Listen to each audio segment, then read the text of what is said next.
अस्सलाम वालेकुम गाइस, कैसे हैं आप लोग। हम लोग एक बहुत ही कॉमन डिवाइस यूज करते हैं मोबाइल। आपने अक्सर मोबाइल को यूज किया हुआ है कॉल रिसीव करने के लिए भी और कॉल करने के लिए भी। मैं एक चीज अगर आपको यहां पे बताऊं तो मैंने ये इसकी स्क्रीन जो है वो ऑन करके रखी हुई है इस मोबाइल की। जैसे ही मुझे इस मोबाइल पे कॉल आती है और अगर मैं इस मोबाइल को कॉल रिसीव करने के बाद अपने कान के साथ लगाता हूं तो इसकी जो लाइट है वो ये जो लाइट है ये बंद हो जाती है। आपने क्या कभी गौर किया है? और अगर नहीं किया तो इसको जरूर कीजिएगा। जैसे ही आप इसके ऊपर आने वाली कॉल के बाद आप इसको अपने कान के साथ लगाएंगे तो यहां पे एक ऐसा सेंसर लगा हुआ है, वो फौरन से इस स्क्रीन को बंद कर देगा। इसका मतलब क्या हुआ कि अगर अगर इफ आपने इसको अपने कान के साथ लगाया तो ये स्विच ऑफ हो जाएगा, अदरवाइज अगर नहीं लगाया तो ये स्क्रीन ऑन रहेगी। ये स्ट्रक्चर दो चीजों पर डिपेंड कर रहा है। इसका मतलब कि अगर आपने लगाया तो वो बंद हो जाएगा, अदरवाइज वो क्या होगा, अदरवाइज वो अपनी रूटीन पे दूसरा काम करेगा। तो ये स्ट्रक्चर हम अपने प्रोग्राम में कैसे क्रिएट करते हैं ये इंशाल्लाह आज के इस वीडियो में हम डिस्कस करते हैं। माय नेम इज अफराज जनवर and I am teaching you your most favourite subject computer sciences. तो ये स्ट्रक्चर हम कैसे क्रिएट करते हैं उसके लिए हमें पढ़नी होगी if else statement. If else statement जो है ये ऑपरेशन परफॉर्म करती है। हमने सिंपल इफ स्टेटमेंट तो पढ़ी थी और उसके लिए मैंने एक एग्जांपल भी आपको दी थी।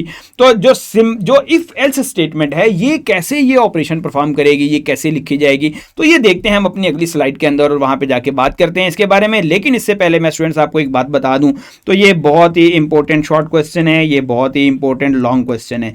Very very very very very very important. जितनी बार लगाना चाहते हैं आप लगा लें, इसमें कोई दूसरी राय नहीं है मेरी। बहुत ही इंपॉर्टेंट है, लॉन्ग तो इसमें से आना ही आना है एक चैप्टर में से, तो ये एक इंपॉर्टेंट लॉन्ग क्वेश्चन है। तो चलते हैं जी और देखते हैं कि इफ एल्स स्टेटमेंट कैसे वर्क करती हैं। It is similar to if statement. आपने अगर इफ स्टेटमेंट पढ़ी है तो इस स्टेटमेंट को समझना कोई मुश्किल काम नहीं है आपके लिए। इसका मतलब आधा काम तो आपको ऑलरेडी आता है, ठीक है ना। बस हमें ये एल्स समझना है क्या होता है। इफ तो लिखना आता ही है आपको, बट व्हाट इज एल्स तो ये अभी हम समझ जाएंगे। पहले हम जरा समझते हैं कि इफ एल्स स्टेटमेंट में होता क्या है। It is also use to execute और ignore a set of statement. ये तो आप पहले भी पढ़ चुके हैं और इसके लिए एक कंडीशन भी टेस्ट करनी पड़ती है, ये भी हम पहले पढ़ चुके हैं। इसका मतलब कि ये एक ऐसी स्टेटमेंट है जिसके ऊपर आप कंडीशन भी लिखेंगे और एक स्टेटमेंट इग्नोर भी होगी या वो एग्जीक्यूट भी होगी। But in if else statement one condition होती है and two block of statements are given. देखें, जो सिंपल इफ स्टेटमेंट है, अगर मैं ये कहूं कि जो सिंपल इफ स्टेटमेंट है उसमें एक कंडीशन होती है और एक ही ब्लॉक होता है। लेकिन इफ एल्स के अंदर क्या होता है, इफ एल्स के अंदर एक कंडीशन होती है और ब्लॉक कितने दिए जाएंगे आपको, 2 ब्लॉक्स दिए जाएंगे, ठीक है। और ये 2 ब्लॉक्स कैसे लिखेंगे ये अभी हम आगे समझते हैं। सबसे पहला ब्लॉक होता है इसके अंदर फर्स्ट ब्लॉक और सेकंड ब्लॉक। पहले इसको जरा सिंटेक्स देख लेते हैं कि इसका सिंटेक्स कैसे लिखा जाएगा, फिर हम इसके बारे में बात करेंगे। तो देखें, इसमें इफ स्टेटमेंट के बाद आपको यहां पे तो लगाना है रिलेशनल और लॉजिकल कंडीशन। तो ये लाइन तो सेम उसी तरह की है जैसे आपने इफ स्टेटमेंट पढ़ी है, इसमें तो कोई शक नहीं है, ठीक है। तो ये तो आपने एज इट इज वैसे ही लिखनी है। तो इफ के बाद आप यहां पे कोई लगाएंगे कंडीशन, कोई रिलेशनल या कोई लॉजिकल।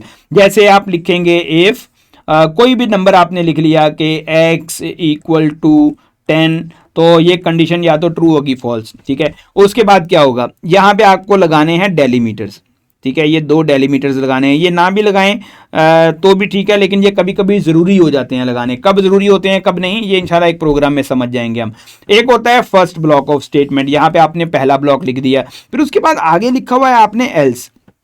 एल्स के बाद आगे कोई कंडीशन नहीं है। तो बेटा अक्सर स्टूडेंट्स यहां पे कंडीशन लिख देते हैं, ये गलत है, ये गलत है, ये गलत है। एल्स के बाद कभी कंडीशन नहीं लगानी है आपने, ये बात ध्यान में रखनी है। ये एल्स ऊपर वाली कंडीशन पे ही डिपेंड करता है। ये वाला जो एल्स है ये इसी कंडीशन पे डिपेंड कर रहा है, क्योंकि या तो ये ट्रू होनी है या फिर ये कंडीशन फॉल्स होनी है। तो नीचे लिखा हुआ है सेकंड ब्लॉक, ठीक है ना, और यहां पे भी डेलीमीटर्स लगे हुए हैं। अब अगर ये कंडीशन ट्रू हो जाती है, ठीक है, तो ये वाला ब्लॉक एग्जीक्यूट होगा, ठीक है। और अगर ये कंडीशन फॉल्स हो जाती है, ठीक है, तो ये वाला ब्लॉक एग्जीक्यूट होगा। तो ये दो चीजें हैं इसके अंदर। और उसके बाद क्या होगा, ठीक है, उसके बाद क्या होगा, एक बात मैं आपको बताता हूं, उससे पहले हम जरा पढ़ते हैं कि ट्रू ब्लॉक क्या होता है और फिर उसके बाद देखते हैं फॉल्स ब्लॉक क्या होता है। A condition is a relational और लॉजिकल एक्सप्रेशन। ये जो कंडीशन होती है ये रिलेशनल या लॉजिकल एक्सप्रेशन है, ये तो हमने देखा ही है। And it produces either true और फॉल्स रिजल्ट, और इसका आंसर हमेशा आपको या तो ट्रू में मिलेगा या फॉल्स में मिलेगा, ये भी कोई परेशानी वाली बात नहीं है। If the condition is true, अगर आपकी कंडीशन ट्रू है, if the condition is true, जो कंडीशन आपने इफ के बाद लिखी हुई है उसकी बात हो रही है, if the condition is true then the first block of statement is executed, यानी उसके बाद जो आपका फर्स्ट ब्लॉक है, जो इफ के बाद आपने जो फर्स्ट ब्लॉक लिखा था वो एग्जीक्यूट होगा। देन सेकंड इज इग्नोर, तो सेकंड जो होगा वो इग्नोर हो जाएगा, और अगर फर्स्ट एग्जीक्यूट हो रहा है तो सेकंड डेफिनेटली इग्नोर होना चाहिए। And after executing the first block, अब फर्स्ट ब्लॉक पूरा एग्जीक्यूट होगा तो उसके बाद क्या होगा, ठीक है, तो उसके बाद आपने एक सेंटेक्स में एक लाइन पढ़ी है, next to the next statement after if else, तो जो इफ एल्स के बाद वाली स्टेटमेंट है वो एग्जीक्यूट हो जाएंगी। सिर्फ इग्नोर कौन सा ब्लॉक होगा, जो एल्स के बाद लिखा हुआ है, बाकी तो इग्नोर नहीं ना होना चाहिए, बाकी तो एग्जीक्यूट करना ही करना है आपने। Then the control is transferred to next statement after if statement. तो ये हम इंशाल्लाह एक प्रोग्राम भी बना के देखेंगे, इसको हम प्रैक्टिस भी करके देखेंगे। आगे हम देखते हैं कि ये फॉल्स ब्लॉक क्या होता है। If the condition is false, अगर आपकी कंडीशन फॉल्स हो जाती है, then the first block of statement is ignore, तो अब अगर कंडीशन फॉल्स हो गई ना तो डेफिनेटली ट्रू फॉल्स, जो फर्स्ट ब्लॉक है वो तो एग्जीक्यूट नहीं होना चाहिए, क्योंकि वो तो ऊपर वाली कंडीशन पे डिपेंड करता है, ट्रू कंडीशन पे। तो अगर कंडीशन ट्रू नहीं है तो फिर आप एल्स में आ जाएंगे, तो एल्स के बाद वाला ब्लॉक एग्जीक्यूट होगा और पहले वाला इग्नोर हो जाएगा। Then the second block of statement is executed and after executing the second block, और जब आपका सेकंड ब्लॉक भी एग्जीक्यूट हो गया तो अब आप इफ स्टेटमेंट के बाहर आ जाएंगे, और जो भी स्टेटमेंट नेक्स्ट लिखी होंगी इफ एल्स के स्ट्रक्चर के बाद वो एग्जीक्यूट होंगी। तो इसका मतलब यही बात आपने देखें जो मैंने आपको एग्जांपल दी थी अभी, कि ऐसे स्ट्रक्चर्स मोबाइल्स के अंदर बनाए जाते हैं, कुछ ऐसा लिखा होगा, वहां पे कोई ऐसी इंस्ट्रक्शन होगी जो इसको फॉलो कर रही होगी और वो ये काम करेगी, जो जज करेगी कि आपका जो मोबाइल है आपने अपने कान के साथ लगाया है कि नहीं। तो वो सेंसर जो है ना वो कंडीशन का रोल वहां पे प्ले कर रहा है कि अगर सेंसर को ये नजर आती है तो वो उसकी स्टेटमेंट को, उसकी स्क्रीन को बिल्कुल ब्लैंक कर देता है, और अगर वो सेंसर को वो चीज नहीं मिलती, वो कंडीशन फॉल्स रहती है, तो उसको नहीं करता, वो उसको चलता रहने देता है। तो इसका मतलब ये हो गया कि ये स्टेटमेंट आप कैसे लिखेंगे अपने सी लैंग्वेज के प्रोग्राम में, किसी छोटे से प्रोग्राम के लिए, तो वो हम देखते हैं।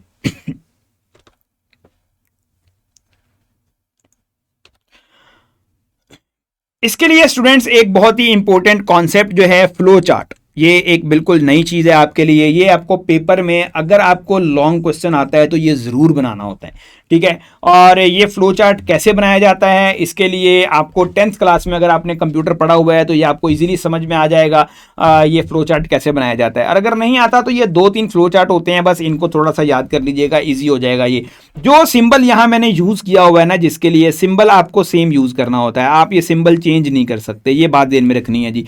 जैसे स्टार्ट के लिए मैंने यहाँ पे ओवल सिंबल इस्तेमाल किया है, आप ये अलग से यूज़ भी कर सकते हैं, लिख सकते हैं, ताकि आपको आइडिया रहे कि कौन सी चीज़ के लिए कौन सा सिंबल होता है।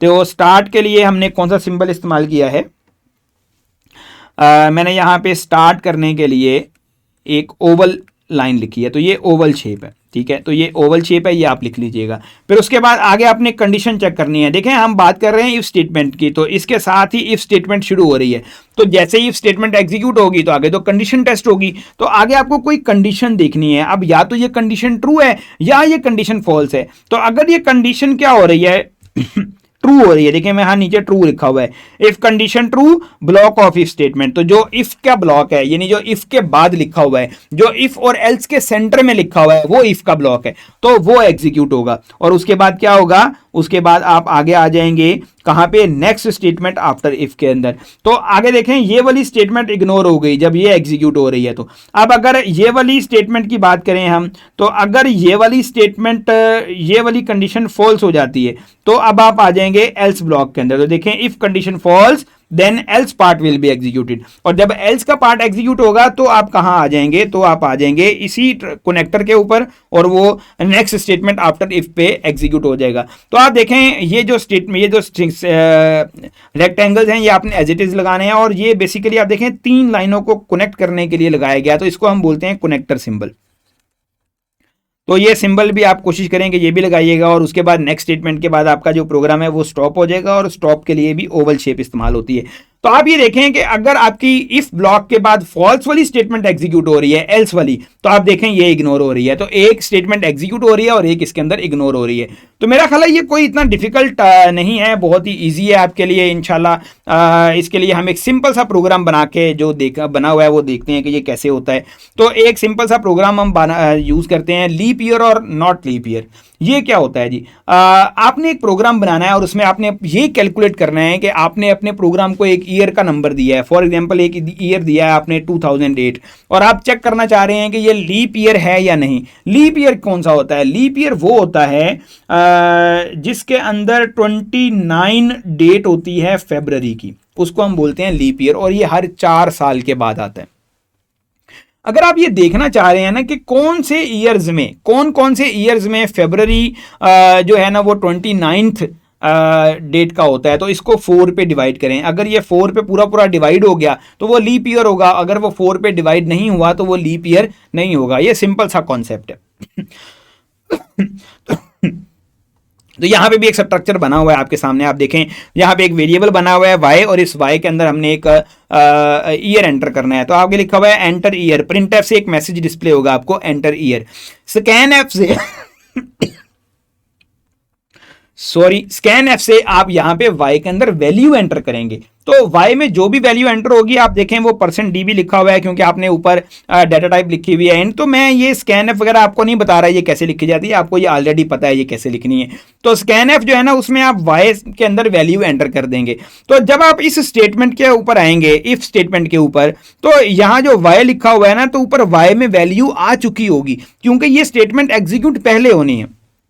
तो इस स्टेटमेंट में वैल्यू आ चुकी होगी जब y डिवाइड होगा 4 से। तो अगर देखें y को आप 4 से डिवाइड करेंगे, y रिमाइंडर 4, अगर y पूरा डिवाइड हो जाता है, ठीक है ना, अगर y पूरा 4 पे डिवाइड हो जाता है तो इसकी जगह 0 आ जाएगा, जैसे कि हमने इवन और ऑड में पढ़ा था। तो वो 0 इक्वल टू 0 देखेगा, तो डेफिनेटली ये तो कंडीशन ट्रू हो गई। अगर कंडीशन ट्रू है तो वो प्रिंट कर देगा कि ये लीप ईयर है, ठीक है, इजी हो जाएगा बिल्कुल। तो माय डियर स्टूडेंट्स, आप ये सोचेंगे अगर ये पूरा डिवाइड नहीं होता तो कंडीशन फॉल्स है। अच्छा, अगर वो लीप ईयर नहीं है तो कौन सा ईयर है? तो नॉट लीप ईयर है। तो दोबारा जैसे आपने इवन ऑड में इफ स्टेटमेंट के अंदर एक दोबारा इफ कंडीशन लगाई थी, यहां लगाने की जरूरत नहीं है। तो ये इफ की तरह ही काम करती है, लेकिन इसके अंदर एक और ब्लॉक आ चुका है और वो होता है फॉल्स ब्लॉक। तो अगर ये कंडीशन फॉल्स हो जाती है, यानी कि एक आप ईयर लिखते हैं फॉर एग्जांपल 2010, तो ये लीप ईयर नहीं है क्योंकि ये 4 पे पूरा डिवाइड नहीं होता, ठीक है। तो 2012 जो है ना वो 4 पे डिवाइड होगा, तो हर 4 साल के बाद ये डिवाइड होता है 4 के ऊपर। तो 2010 अगर आप लगते हैं तो यहाँ पे 1 आ जाएगा, ठीक है ना, ये कोई और वैल्यू आ जाएगी, तो वो 0 के इक्वल नहीं होगी। तो इसका मतलब है कि कंडीशन फॉल्स हो गई, तो ये वाला ब्लॉक एग्जीक्यूट नहीं होगा, ये इग्नोर हो जाएगा, तो कंडीशन यहाँ पे आ जाएगी और ये ब्लॉक एग्जीक्यूट हो जाएगा। उसके बाद क्या होगा? उसके बाद आपकी स्टेटमेंट ये लिखी हुई है, ये एग्जीक्यूट होगी। अब ये वाली जो स्टेटमेंट है ना, ये नेक्स्ट स्टेटमेंट आफ्टर इफ है, यानी ये इफ स्टेटमेंट के बाद लिखी हुई है। तो इसका क्या मतलब हुआ कि ये स्टेटमेंट तो एग्जीक्यूट होनी ही होनी है चाहे कुछ भी हो जाए। तो इग्नोर करने के लिए सिर्फ ऊपर वाली स्टेटमेंट्स हैं और दूसरी स्टेटमेंट नहीं है। एक बात स्टूडेंट यहां पे आपने गौर करनी है कि मैंने यहां पे डेलीमीटर्स नहीं लगाए हुए, आप देख सकते हैं जैसे हमने सिंटेक्स के अंदर पढ़े थे। तो मैं एक बात बताना चाहता हूं आपको जो कि बहुत इंपॉर्टेंट है, ये आपको याद रखनी है। इस प्रोग्राम में कोई मिस्टेक नहीं है, लेकिन अगर आपने कोई इफ स्टेटमेंट लिखी और आपने इफ में कोई कंडीशन लिखी और कंडीशन ट्रू हो जाती है, यहां पे आप लिख देते हैं प्रिंट एफ। तो आप देखें इफ के ट्रू ब्लॉक में एक प्रिंट एफ लिखा है मैंने अभी तक। अगर एक स्टेटमेंट हो तो डेलीमीटर्स लगाने की जरूरत नहीं होती, लेकिन अगर आपने 2 स्टेटमेंट लिख दिए हैं, सिर्फ प्रिंट एफ की बात नहीं मैं कर रहा, कोई भी स्टेटमेंट लिख दी है आपने यहाँ पे, ठीक है ना, एक्स प्लस प्लस लिख दिया आपने, ठीक है ना, फिर वाई माइनस माइनस लिख दिया, कोई भी स्टेटमेंट लिख दी, तो आप देखें कि मैं ये चाहता हूं कि इसमें ये 4 स्टेटमेंट आ जाएं, तो आपको ब्लॉक बनाना पड़ेगा, आपको ब्लॉक बना के कंपाइलर को बताना पड़ेगा कि ये सारी ट्रू ब्लॉक में आ रही हैं। तो इसका मतलब क्या हो गया कि डेलीमीटर लगाने कब जरूरी होते हैं? जब एक से ज्यादा स्टेटमेंट होती है, और अगर एक ही स्टेटमेंट है तो फिर आपको डेलीमीटर्स लगाने की जरूरत नहीं है। तो माय डियर स्टूडेंट्स, आपने देखा कि किस तरीके से हमने एक प्रोग्राम जो है ना वो भी बना के देखा है, कब ट्रू ब्लॉक एग्जीक्यूट हो रहा है, कब फॉल्स ब्लॉक एग्जीक्यूट हो रहा है। तो इंशाल्लाह अगली वीडियो के अंदर जो है वो हम और भी प्रोग्राम्स को एक्सप्लोर करेंगे। यहां तक मेरा ख्याल है काफी अच्छे से आपको क्लियर हो गया होगा। तो my dear students, see you next video. अपना बहुत बहुत ख्याल रखिएगा। अल्लाह हाफिज, टेक केयर।